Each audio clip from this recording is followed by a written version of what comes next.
Hello and welcome to my YouTube channel. जैसा कि आपको पता है, हम सोशल स्ट्रैटिफिकेशन को कवर अप कर रहे हैं। उसमें हमने सोशल स्ट्रैटिफिकेशन को समझा, फिर क्लास को समझा। आज हम कास्ट को समझेंगे। सोशल स्ट्रैटिफिकेशन में कास्ट की क्या मीनिंग होती है, सोशोलॉजिस्ट उसको क्या समझते हैं, आज हम इसी को समझेंगे। तो चलते हैं, टॉपिक क्या हमारा, कास्ट एंड सोशल स्ट्रैटिफिकेशन। जैसे कि मैंने आपको कहा था कि 3 प्रिंसिपल टाइप्स सोशोलॉजिस्ट सोसाइटी में देखते हैं, सोशल स्ट्रैटिफिकेशन में देखते हैं, जो लोगों को डिफरेंट स्ट्रैटाज में डिवाइड करते हैं। पहला मैंने आपसे कहा था कास्ट, नंबर 2 पे क्लास कहा था, और तीसरा स्टेट। कास्ट को मैंने आपको कहा था ये इंडियन स्पेसिफिक है, क्लास यूनिवर्सली एग्जिस्ट करता है, और स्टेट यूरोप में पाया जाता है। जैसे फ्रेंच रेवोल्यूशन से पहले यूरोपियन सोसाइटी डिवाइड थी डिफरेंट कास्ट्स में। देन उसके बाद कास्ट को हम आज समझते हैं। तो कास्ट को हम जब समझेंगे तो इट इज़ इंडियन स्पेसिफिक, लेकिन क्लास को हमने कहा ये यूनिवर्सली एग्जिस्ट करता है, तो इट मीन्स ये यहाँ भी एग्जिस्ट करता है। In India both caste and class are used as a basis of hierarchical ranking. India में दोनों यूज किए जाते हैं, किसके लिए? हायरार्किकल रैंकिंग के लिए, यानी लोगों को डिवाइड करना हायरार्की में। ठीक है, टॉप, सेकंड, थर्ड, फोर्थ, ब्राह्मण, क्षत्रिय, वैश्य, शूद्र। ठीक है, दोनों को यूज किया जाता है हायरार्किकल रैंकिंग निकालने में। And exist side by side, दोनों साइड बाय साइड एग्जिस्ट करते हैं। ठीक है, आपका कास्ट भी और क्लास भी एग्जिस्ट करता है इंडियन सोसाइटी में। आपको क्लासेस में भी डिवाइड किया जाता है, आपको कास्ट्स में भी डिवाइड किया जाता है। ये साइड बाय साइड एग्जिस्ट करते हैं इंडियन सोसाइटी में, क्योंकि क्लास यूनिवर्सली है तो इंडिया में भी एग्जिस्ट करता है। जैसे इंडिया में जैसे हम इस तरह से समझेंगे, इंडिया में कोई कास्ट है, ब्राह्मण है, लेकिन इस दौर में उसका एक क्लास भी है। क्या वो रिच क्लास है या पुअर क्लास है? तो दोनों चीज़ें साइड बाय साइड एग्जिस्ट करती है। देन उसके बाद however caste is rooted in religious, ये बात याद रखना, रिलीजियस बिलीफ्स। अगर आपसे ये पूछा जाए कि आप बताइए कास्ट को सबसे ज़्यादा जो बैकअप करता था इंडिया में, वो कौन करता था? Religious beliefs. ठीक है, रिलीजन इसको सबसे ज़्यादा बैकअप करता था। Is considered as more important basis, और इसको मोर इंपॉर्टेंट बेस कहा जाता है किसके लिए? Social, economic and religious purposes के लिए। ठीक है, तो इन चीज़ों के लिए ये सबसे ज़्यादा बड़ी बेस बनती थी इंडियन सोसाइटी में। जब भी आप इंडियन सोसाइटी समझोगे मिडिवल में, जब भी आप इंडियन सोसाइटी को समझोगे, you can not understand any concept. Indian society में आप कोई भी कंसेप्ट सोशियोलॉजिकली नहीं समझ सकते जब तक आप कास्ट फैक्टर, आप कास्ट को नहीं लोगे। ठीक है, क्यों? क्योंकि कास्ट सबसे डोमिनेट यहाँ था। इकोनॉमिक फैक्टर को समझना है तो आपको कास्ट को समझना है, इकोनॉमिक, पॉलिटिकल, सोशल, वहाँ पे आपको ज़रूरी कास्ट को समझना है। ठीक है, आगे आगे जब हम चलेंगे तो सोशोलॉजिस्ट जिन्होंने कास्ट पे काम किया तो आपको पता चलेगा कितना, मतलब कास्ट कितना रेस्पॉन्सिबल फैक्टर था इकोनॉमिक में, रिलीजियस में। ठीक है, कास्ट इज हेरिडेटरी, ये कुछ बेसिक पॉइंट्स है जो आपको याद रखने हैं। किसमें? सोशल स्ट्रैटिफिकेशन इन कास्ट, ये बेसिक पॉइंट्स है।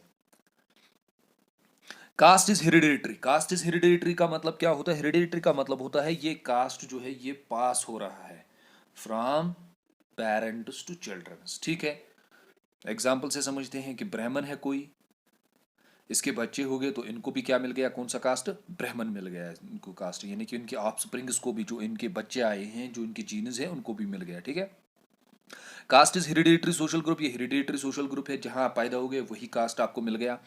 Which does not permit social mobility, ये बात याद रखना। सोशल मोबिलिटी मैंने कल आपको कहा था कि सोशल मोबिलिटी का सिंपल मतलब क्या होता है? मोबिलिटी का सिंपल मतलब ये होता है कि आप किसी कास्ट में पैदा हो गए, यानी लोअर कास्ट में पैदा हो गए, या किसी लोअर क्लास में आप पैदा हो गए, आपने मेहनत की, हार्ड वर्क की, और आपने अपना क्लास चेंज किया, आपकी जॉब लग गई, या आपने KS IAS क्वालिफाई किया, तो आप किस क्लास में आ गए? हायर क्लास में आ गए। तो हम क्या कहेंगे? आपने, आपकी क्या हो गई? सोशल मोबिलिटी हो गई, आपका क्लास चेंज हो गया, आपकी सोशल मोबिलिटी हो गई। ठीक है, तो हमने यहाँ क्या कहा? हमने कहा caste is hereditary, caste hereditary होता है, ये पेरेंट्स से क्या किसको मिलता है? उनके बच्चों को, ऑफस्प्रिंग को मिलता है। Social group which does not, लेकिन कास्ट में याद रखना, कास्ट डज नॉट, ये अलो नहीं करता है, कौन सा? Permit social mobility. आप कास्ट में सोशल मोबिलिटी नहीं कर सकते थे। ठीक है, इंडियन सोसाइटी में जो कास्ट सिस्टम था, वहां किसी को अलो नहीं किया जाता था कि वो कास्ट में सोशल मोबिलिटी करे, यानी एक कास्ट से दूसरे कास्ट में जाए। ठीक है, अगर वो शूद्र कास्ट है तो वो क्षत्रियाज में नहीं जा सकता, वो ब्राह्मण नहीं बन सकता है, उसको टिल डेथ यही कास्ट रहेगा। ठीक है, समझ में आया? देन उसके बाद आपको ये पॉइंट भी याद रखना है, इट इन्वॉल्व्स रैंकिंग, ये रैंकिंग करता है अकॉर्डिंग टू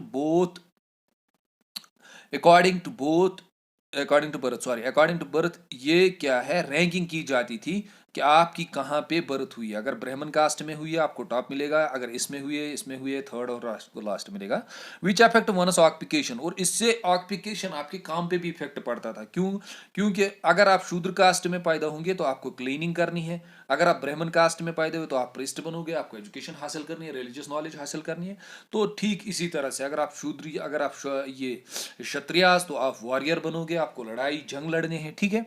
वंस ऑक्यूपेशन, एक तो ये इम्पैक्ट करता था उन आपके, यानी कि उनके ऑक्यूपेशन पे भी, उनके काम पे, उनको वही काम करना पड़ता था जो उनका कास्ट काम करता था। मैरिज का मतलब होता है, हम कहते हैं एंडोगेमी। एंडोगेमी का मैरिज होता है, एंडोगेमी का मतलब होता है marriage within the caste, ठीक है, marriage within the caste. Marriage पे कैसे इंपैक्ट पड़ेगा, एंडोगेमी होगी, एंडोगेमी लिख के रखना, marriage within the caste. Endogamy का मतलब होता है marriage within the caste, जब आप अपने ही कास्ट में मैरिज करते हो, ठीक है। तो ब्राह्मण जो थे वो मैरिज इस, जब उनको कास्ट मिलता था ब्राह्मण, तो उनको एलो नहीं था वो आउटसाइड द कास्ट जाए, यानी एक्सोगेमी मैरिज उनको एलो था। वो क्या करते थे, वो अपने ही कास्ट में मैरिज करते, उसको हम बोलते हैं एंडोगेमी मैरिज, ठीक है। तो आपके मैरिज, उसके मैरिज पे भी इंपैक्ट पड़ता था, किससे, इस कास्ट की रैंकिंग से। विच अफेक्ट्स ऑक्यूपेशन, आपके काम पे आपको वही काम करना है, और मैरिज आपको विद इन द कास्ट करनी है। And social relationships, social relationships means आप ब्राह्मण कास्ट में, आप क्षत्रिय, आप वैश्य, शूद्र, यानी आपकी जो रिलेशंस बनेंगी वो खाली ब्राह्मणस के साथ बनेंगी, शूद्र की शूद्र के साथ, इनकी इनके साथ, और इनकी शूद्र के साथ रिलेशन, इन रिलेशन पे भी रिस्ट्रिक्शन थी, आप अपने कास्ट से बाहर रिलेशन डेवलप नहीं कर सकते हैं, ठीक है। सिंपल है, कुछ बेसिक पॉइंट्स थे किसमें, सोशल स्ट्रैटिफिकेशन इन कास्ट में, इसमें कुछ बेसिक पॉइंट्स थे जो आपको समझने थे। देन नेक्स्ट चलते हैं, उसके बाद आपको क्या समझना है, उसके बाद आपको समझना है 3 perspectives of studying caste in India. 3 perspectives को हम स्टडी करते हैं कास्ट को स्टडी करने के लिए इंडिया में। अच्छा, उससे पहले, caste system in India has been studied with the 3 perspectives. कौन कौन सा पर्सपेक्टिव है वो पर्सपेक्टिव्स, मैंने आपको पहले ही बताया था। Way of studying, way of looking at the concepts, phenomena, society में जो कंसेप्ट है उनकी तरफ देखना, उनको समझना, फिर एक व्यू पॉइंट देना, उसी को हम बोलते हैं पर्सपेक्टिव, ठीक है। तो सोशल जस्टिस क्या पर्सपेक्टिव देखते हैं, कास्ट को कैसे समझते हैं, क्या 3 पर्सपेक्टिव है। एक नंबर 1 आप याद रखोगे, इंडोलॉजिकल पर्सपेक्टिव, सोशल एंथ्रोपोलॉजी और सोशियोलॉजिकल पर्सपेक्टिव, ठीक है। इंडियन सोसाइटी में कास्ट को 3 पर्सपेक्टिव से समझा जाता है। नंबर 1 समझते हैं इंडोलॉजिकल पर्सपेक्टिव क्या होता है, ये याद रखना, इससे क्वेश्चन आ सकता है। इंडोलॉजिकल पर्सपेक्टिव क्या होता है, इंडोलॉजिकल पर्सपेक्टिव होता है takes its cue from the scriptures. ये कास्ट को समझते हैं स्क्रिप्चर, स्क्रिप्चर मतलब जो बुक्स लिखी गई है पुरानी, ठीक है, चाहे होली बुक्स हो, जो भी मटेरियल हो पुराना, उसी को ये बुक व्यू समझते हैं, ठीक है। About the origin of caste, caste के ऑरिजिन को समझते हैं। स्क्रिप्चर्स आप समझते हैं, यानी कि बुक्स जो भी पुरानी लिखी गई है, वेदास जो है, पुरानास जो है, उससे समझते हैं, या सांस्कृतिक लिटरेचर जो पुराना है उसको समझते हैं। It is purpose, origin, caste का origin, purpose and the future of caste system. यानी इंडोलॉजिकल पर्सपेक्टिव वाले जो हैं, जो इंडोलॉजिकल पर्सपेक्टिव यूज करते हैं, ये पुराना जो भी लिटरेचर अवेलेबल है कास्ट पे, उसको समझते हैं, उसी में समझते हैं कि ऑरिजिन ऑफ कास्ट कैसे हुआ, इसका पर्पस क्या था, और फ्यूचर क्या रहेगा कास्ट का, ठीक है। सिंपल आप याद रखोगे। पॉइंट नंबर 2 इसमें क्या याद रखोगे आप, दे सेड, ये कहते हैं वर्ण सिस्टम, याद रखना, इसको हम वर्ण सिस्टम भी कहते हैं। ब्राह्मण, क्षत्रिय, वैश्य और शूद्र, इसको क्या कहते हैं, वर्ण सिस्टम भी कहते हैं। याद रखना, इसमें कंफ्यूजन मत करना, अगर वर्ण सिस्टम आ जाएगा तो आप समझोगे सर ये क्या होता है, ब्राह्मण, क्षत्रिय, वैश्य और शूद्र, ठीक है। अगर आपने ये मूवी देखी होगी अक्षय कुमार की, वो मूवी जॉली एलएलबी, उसमें जब फाइनली कोर्ट में केस आता है तो वो उसे कहता है कि तुम किस वर्ण से हो, ठीक है। वो कहता है ब्राह्मण, ब्राह्मण में कौन से वर्ण होते हैं, तो अलग अलग इसके वर्ण होते हैं, इसी को हम वर्ण सिस्टम बोलते हैं। Then they said varna system has originated from the brahma's body। ये कहते हैं इंडोलॉजिकल पर्सपेक्टिव वाले, कहते हैं जो ये वर्ण सिस्टम डेवलप हुआ, ब्राह्मण, क्षत्रिय, वैश्य और शूद्र, जो ये सिस्टम डेवलप हुआ, ये कैसे ऑरिजिनेट हुआ, ये कहते हैं ये ब्रह्मास के बॉडी से डेवलप हो गया। ब्रह्मा क्या होता है, ब्रह्मा हिंदू थियोलॉजी में एक गॉड होता है, ठीक है। तो उसी के बॉडी से ये डेवलप हो गया ये ब्रह्मा सिस्टम। उसके हेड से जो ब्राह्मण थे वो उसके हेड से आए, और ये कहते हैं कि जो क्षत्रियाज हैं वो कहाँ से आए, वो शोल्डर से आए, और शूद्रा जो वो थाइस से आए, और जो सॉरी वेश ब्राह्मण क्षत्रिय थाई से ये यहाँ शोल्डर से आए, थाई से वेश आए, और शूद्रास जो है वो फीट से आए। तो जब ये डिफरेंट पार्ट से आए तो इनको डिफरेंट काम भी करने हैं, ठीक है। ये क्या काम करेगा, ये पढ़ाएगा, माइंड का काम है चीज को समझना पढ़ाना। तो दूसरा क्या काम करेगा, ये शोल्डर से आया ये डिफेंस करेगा। तीसरा क्या आया है, ये वर्क करेगा एग्रीकल्चर वर्क। और जो लास्ट आया है पैर उनका, वो क्या करेगा, वो क्या काम करेगा, वो क्लीनिंग करेगा। कौन कहते हैं, इंडोलजिस्ट पर्सपेक्टिव वाले कहते हैं। सॉरी एक सेकंड, ये कौन कहते हैं, ये इंडोलजिस्ट पर्सपेक्टिव वाले कहते हैं। कहां से आया है वर्ण system, has originated from the Brahma's body. Brahma कौन है, ब्रह्मा इंडियन हिंदू थियोलॉजी में एक गॉड है, ठीक है। और इसका मकसद क्या था, क्या इसका मकसद पहले ही आप बोलोगे सर क्या इसका मकसद पहले ही ये मतलब कास्ट सिस्टम था या ये चीजें, नहीं। इसका मतलब इसका मेन मकसद पहले था डिवीजन ऑफ लेबर।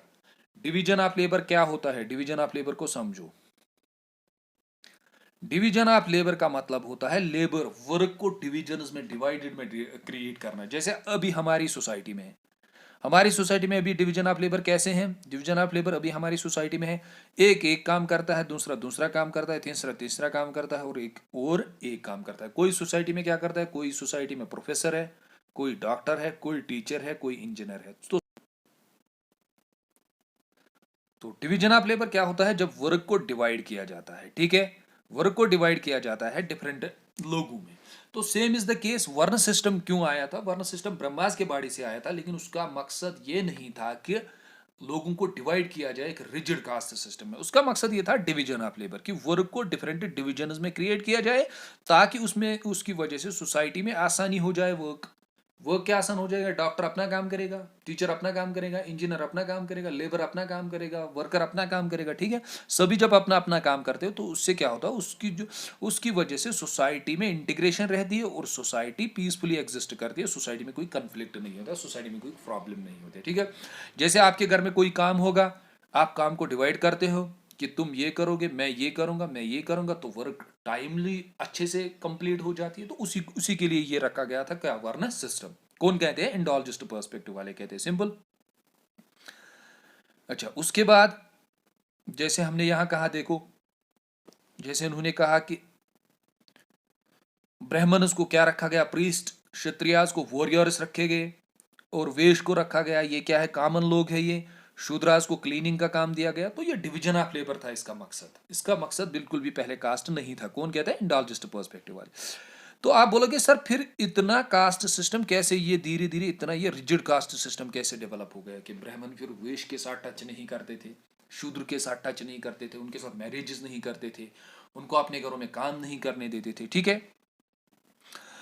और ग्रेजुअली क्या हो गया, ये कहते हैं इंडोलजिस्ट पर्सपेक्टिव, कास्ट बिकेम हेरिडेटरी। कि कास्ट क्या धीरे धीरे बन गया, कास्ट बिकेम हेरिडेटरी बन गया। यानी ब्राह्मण जो है उसके बच्चे ही ब्राह्मण बन गए, शूद्र जो है उसके बच्चे शूद्र बन गए, और धीरे धीरे ये हेरिडेटरी यानी ऑफस्प्रिंग उसको मिल गया ये नाम। एक तो पॉइंट नंबर 1 मतलब ये फिक्स्ड बन गया, अब ये ब्राह्मण का कास्ट किसी और को नहीं मिलेगा। तो धीरे धीरे ये अपनी क्या कर रहे हैं, लिमिट कर रहे हैं अपने कास्ट। पॉइंट नंबर 2 ये क्या कहते हैं, रिजिड कैसे हो गया। रिजिड सिस्टम का मतलब होता है ये ओपन नहीं था, आप शूद्र कास्ट से ब्राह्मण कास्ट में नहीं जा सकते थे, ठीक है। आप क्षत्रिय कास्ट से ब्राह्मण कास्ट में नहीं जा सकते, ये रिजिड सिस्टम बन गया, रिजिड सिस्टम। और अपनी रिलेशंस अपने कास्ट में, ठीक है, अपनी मैरिज ब्राह्मण की मैरिज ब्राह्मण के कास्ट में, ये बन गया result of belief in Karma. कि धीरे धीरे इन्होंने क्या किया, धीरे धीरे इन्होंने रिजल्ट ऑफ बिलीफ, इनके अंदर एक डेवलप एक कंसेप्ट है, हिंदू थियोलॉजी में एक कंसेप्ट है, उसे हम बोलते हैं कर्मा। कर्मा का मतलब होता है जो आप डीड्स करोगे अभी उसी पे डिपेंड करेगा कि आपको नेक्स्ट लाइफ कैसे मिलेगी, ठीक है। क्योंकि इस कंसेप्ट में क्या है, इस कंसेप्ट में ये है कि लाइफ जो होती है वो ट्रांसफर होती है। जैसे 7 जन्म का कंसेप्ट, ठीक है, 7 जन्म होते हैं। अभी आप जो जिंदगी गुजार रही है, एक जन्म है, फिर आपका दूसरा जन्म है। तो वो जन्म कैसे आपको मिलेगा, वो डिपेंड करेगा आप क्या डीड्स करोगे, आप कौन सा कर्म, आप क्या डीड्स करोगे इस लाइफ में, उसी पे डिपेंड करेगा आपको नेक्स्ट लाइफ क्या मिलेगी, ठीक है। तो देन इन्होंने क्या किया, ये काम करते थे कि हम अच्छे काम यानी कि अपने कास्ट में रहेंगे, अपना काम करेंगे, तो हमें नेक्स्ट क्या मिलेगा, यही कास्ट मिलेगा। एंड धर्मा ड्यूटी, और इसको एज अ धर्म लिया गया कि आप पे ये ड्यूटीज हैं एंड ओब्लिगेशंस है, आपको ये चीजें करनी है, ठीक है। आपको ब्राह्मण कास्ट में है तो आपको ब्राह्मण जो है ये एज आप धर्म लोगे, आप पे ड्यूटीज है, ड्यूटीज क्या है, आप ब्राह्मण एज प्रीस्ट बनोगे, और आप पे ऑब्लिगेशंस है, ये चीजें आप पे ऑब्लिगेशंस है, आप बाकी कास्ट के साथ टच नहीं करोगे। यानी इसको एज ए धर्म लिया गया, एज ए रिलीजन लिया गया, इसको समझा गया कि अब आप इन चीज़ों को आपको एज ए ड्यूटी लेना है, एज ए ऑब्लिगेशन लेना है। तो धीरे धीरे इसके पीछे कौन सा फोर्स बन रहा है, इसको कौन कास्ट को रिजिड कौन बना रहा है, रिलीजन बना रहा है। ठीक है, समझ में आया, सिंपल कंसेप्ट है। फिर हमने क्या लिखा है, हमने लिखा है विच मीन्स, इसका मतलब होता है that the motive force of the caste dogma. ठीक है, कास्ट डोगमा, डोगमा का मतलब होता है जब ये धीरे धीरे आप डोगमास बन रहा है, डोगमास का मतलब होता है वो चीज जो आप ब्लाइंडली एक्सेप्ट करते हो उसको आप क्वेश्चन ही नहीं करते हो। ठीक है, वाज ए रिलीजन। तो कास्ट के पीछे आप कौन सा डोगमा बनाए, यानी रिलीजन, जिसको आप क्वेश्चन नहीं कर रहे हो, आप ये समझ रहे हो कि ये मेरी ड्यूटी है। ये कास्ट वाले फिर क्षत्रिय ब्राह्मण क्या समझ रहे थे, ये क्या है, ये हमारी ड्यूटी है और हम पे ऑब्लिगेशन है, हमें इन चीज़ों को प्रैक्टिस करना है। इट मीन्स ये कहते थे कि अगर हम कास्ट को प्रैक्टिस कर रहे हैं, हम रिलीजन को प्रैक्टिस कर रहे हैं, सिंपल एज इट इज। ठीक है, तो उसके बाद सेकंड पर्सपेक्टिव है वो है सोशियोलॉजिकल पर्सपेक्टिव, ये सॉरी सोशल एंथ्रोपोलॉजी का पर्सपेक्टिव, तो इसको हम स्किप करते हैं, ये ज़्यादा इंपॉर्टेंट नहीं है आपके लिए, इस पर हम टाइम ज़्यादा ज़ाया नहीं करेंगे। सो सबसे इंपॉर्टेंट जो आपके लिए है वो है सोशियोलॉजिकल पर्सपेक्टिव, आपको समझना है सोशियोलॉजिकल पर्सपेक्टिव क्या है। Sociological perspective, sociologist view caste as a phenomena, sociologist देखते हैं कास्ट को as a phenomena of social inequality. समझ आया, सोशियोलॉजिस्ट कास्ट को सोसाइटी में देखते हैं एज इनइक्वालिटी, ये इनइक्वालिटी है, सोशल इनइक्वालिटी, समाज में एक इनइक्वालिटी है ये। Society has certain structural aspect, society में कुछ स्ट्रक्चरल एस्पेक्ट्स होते हैं which distribute members in different social positions. वही कि सोसाइटी में जो स्ट्रक्चर हमारा बन चुका है, जो सोसाइटी का सर्टन स्ट्रक्चरल एस्पेक्ट है, उसमें क्या कर रहे हैं आप डिस्ट्रीब्यूट कर रहे हैं मेंबर्स को, क्या कर रहे हैं, डिफरेंट सोशल पोजीशंस दे रहे हैं, समाज में डिफरेंट पोजीशंस दे रहे हैं। तो कास्ट एक स्ट्रक्चरल, कास्ट की वजह से आप क्या कर रहे हो, लोगों को डिवाइड कर रहे हो डिफरेंट सोशल पोजीशंस में। ठीक है, इसका कास्ट ब्राह्मण है, इसको टॉप पे रखो, इसका क्षत्रिय है, इसके सेकंड रखो, इसका वैश्य है, इसको थर्ड रखो, और इसका शूद्र है तो इसको लोअर में रखो। समझ में आई बात, सोशियोलॉजिकल पर्सपेक्टिव। देन एक सेकंड, हाँ ये हो गया। देन हम समझते हैं origin of the word caste कहां से हो गया। ठीक है, origin of the word caste कैसे हो गया, origin of the word caste ये हो गया term derived from the Spanish and also Portuguese word है, ये वर्ड कास्ट से निकला है, जिसका मतलब होता है ब्रीड और लीनिएज। अगर ये आपको टर्म आएगी कि इसका मतलब क्या होता है, ये कहां से ऑरिजिन हो गया, ये word Spanish and Portuguese word है कास्ट, जिसका मतलब होता है ब्रीड और लीनिएज। देन उसके बाद सिंपल, देन उसके बाद the Portuguese word, the Portuguese used the term, ये क्यों ये टर्म यूज करते थे, ये टर्म यूज करते थे, यूज द टर्म कास्ट किसके लिए, फर्स्ट टू डिनोट, ये क्या करते थे, इससे denote the division in Indian caste system. ये पोर्चुगीज वर्ड कास्ट से ये समझते थे कि इसका मतलब होता है इंडियन सोसाइटी में जो डिविजन्स है, डिविजन्स मतलब वर्ण सिस्टम। ठीक है, इन संस्कृत वर्ड कास्ट मीन्स वर्ण, संस्कृत हम कहते हैं वर्ण को बोलते हैं हम। ठीक है, द पॉपुलर इक्विवेलेंट कास्ट ही जाति, इंडिया में हम कभी कभी ये जाति वर्ड भी यूज करते हैं इंडियन कॉन्टेक्स्ट में, जो इक्विवेलेंट वर्ड है कास्ट के यहाँ। The origin of the caste system कैसे हो गया, caste stratification all Indian society had its origin in the chaturvarna system, इसको हम चतुर्वर्ण सिस्टम भी कहते हैं। यहाँ मैंने लिखा है, ऊपर वर्ण लिखा है और ब्राह्मण क्षत्रिय वैश्य और शूद्र लिखा है। ठीक है, तो origin of the caste system कैसे होगा, यही चातुर्वर्ण सिस्टम आ गया। According to the doctrine, according to this doctrine Hindu society is divided into 4 main, ये क्या कहता है, चतुर्वर्ण सिस्टम कहता है इंडिया हिंदूज की जो सोसाइटी है वो 4 मेन वर्णास में डिवाइड है। कौन कौन से हैं, ब्राह्मण, क्षत्रिय, वैश्य और शूद्र। किस किस में, ब्राह्मण, क्षत्रिय, वैश्य और शूद्र में डिवाइड है। ठीक है, देन द वर्ण सिस्टम विच मीन्स प्रेवेलेंट, जो वर्ण सिस्टम प्रेवेलेंट था वैदिक टाइम पे was mainly based on the division of labour. ये भी यही समझते हैं, पहले जो हमने कहा कि ऑरिजिन अब कैसे हो गया, कि इसका मकसद क्या था, इसका मकसद खाली पहले ये था, ये वर्ण सिस्टम लाने के लिए, ये चतुर्वर्ण सिस्टम लाने के लिए कि डिविजन्स ऑफ सोसाइटी करना ऑन द बेसिस ऑफ किसके, divisions on the basis of work, division of labour यानी काम को डिवाइड करना, एंड ऑक्यूपेशन, ऑक्यूपेशन जो आप काम करते हो उसको डिवाइड करना डिफरेंट स्ट्रेटा में, ये काम करेगा, ये काम करेगा, ये काम करेगा, उससे क्या होगा, उससे स्टेबिलिटी सोसाइटी में होगी, अपना काम करेगा, अपना काम भी अच्छे से होगा और सोसाइटी में स्टेबिलिटी भी रहे। इसका पहले यही मकसद था जो मैंने अभी आपको, the caste system was degenerated, फिर उसके बाद ये धीरे धीरे क्या हो गया, डिजेनरेट हो गया और कास्ट सिस्टम रिजिड फॉर्म में चेंज हो गया धीरे धीरे। क्यों? क्योंकि उसके बाद दो कंसेप्ट आए जो इंडोलॉजिस्ट्स ने कहा, एक तो इसको एज अ कर्मा लिया गया और एज धर्मा लिया गया, लोगों ने इसको धर्म ले लिया कि आपकी ओब्लिगेशन है, आपको ज़रूरी करनी है, ड्यूटी है आपकी।